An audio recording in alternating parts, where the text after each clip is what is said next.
Je m'appelle Anaïs Ferrand, j'ai 25 ans, je suis une des cofondatrices d'Ephéméra et j'ai été diplômée en 2020 de l'Institut Life, anciennement Institut Wallwalkers. Je m'appelle Jade, j'ai 25 ans, je suis également une des fondatrices du groupe Ephéméra et également diplômée de l'Institut Life. Ephéméra, l'idée c'est de rendre accessible la restauration immersive. On est parti du principe que les clients avaient besoin d'expérience, sans oublier le propre de notre métier qui est de faire un très bon service en mangeant des bons plats à un prix accessible. Et donc l'idée c'est vraiment de venir immerger les clients pour les faire voyager sans prendre un billet d'avion. On a eu la chance en deuxième année à l'Institut de faire un projet qui s'appelle Avant-Scène, où le but était justement par groupe de 10 étudiants de faire des restaurants par les étudiants pour les étudiants. Qui étaient des restaurants du coup à concept et on a souhaité du coup exporter un petit peu ça à tous et au public. Personnellement, je m'occupe de toute la partie gestion opérationnelle du groupe, gestion financière, gestion RH et plus globalement aussi du développement, notamment la partie travaux, etc.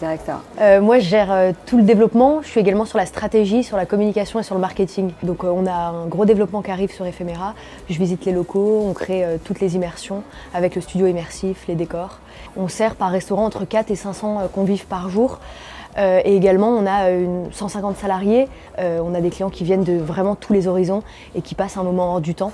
Donc ça fait chaud au cœur. Je pense que ce qui est très stimulant, c'est justement de tous les jours se lever, de ne pas savoir quel va être le sujet du jour et d'avancer dans un sens commun avec plein d'autres personnes qui ont la même vision des choses. Moi, je dirais que ma plus grande fierté, c'est qu'on a réussi à scaler Ephéméra. Donc on est passé d'un restaurant éphémère à Lyon où on faisait une dizaine de couverts par jour versus aujourd'hui 1000, 1200. Tout en gardant la qualité et tout en gardant l'excellence opérationnelle. On travaille tous les jours parce qu'une fois que le restaurant immersif est créé, notre travail c'est de travailler sur les opérations, la cuisine, le service, le bar. Quand il y a beaucoup d'ouvertures, quand il y a beaucoup de projets, quand vous changez de ville, on est passé de Lyon à Paris, donc ça a été aussi un gros challenge pour nous d'arriver dans une ville qu'on ne connaissait pas.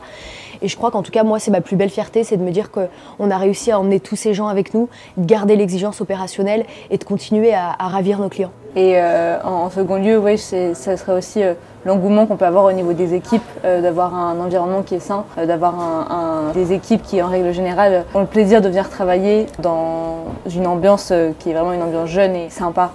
On a 6 ouvertures qui sont prévues pour les 18 prochains mois, donc avec le premier qui va arriver en juin 2024. On aimerait bien ensuite commencer à aller un petit peu à l'international, notamment en Europe. Donc pour l'instant, ça nous fera une petite dizaine de restos d'ici fin 2025 en France. Et pour la suite, on verra ce que ça nous réserve. On a la chance avec Anaïs de gérer des gens quotidiennement qui ont à peu près notre âge. On a une moyenne d'âge de 25 ans dans l'entreprise et donc on essaye de se mettre à leur place et de comprendre quelles sont les attentes de la nouvelle génération. Donc que ce soit dans 1 an, dans 5 ans ou dans 40 ans, c'est toujours une question de remise en question et de se dire quelles sont les attentes de la génération, en tout cas des personnes qui sont aujourd'hui sur le marché de la restauration. On arrive dans une nouvelle vague où on a l'envie de changer un petit peu les choses à notre manière et de mettre en place des choses assez sympas pour les personnes qui travaillent en restauration. Et c'est ce sur quoi on travaille quotidiennement avec Anaïs très clairement. Je dirais que l'Institut, ça a été pas mal le synonyme de liberté pour ma part.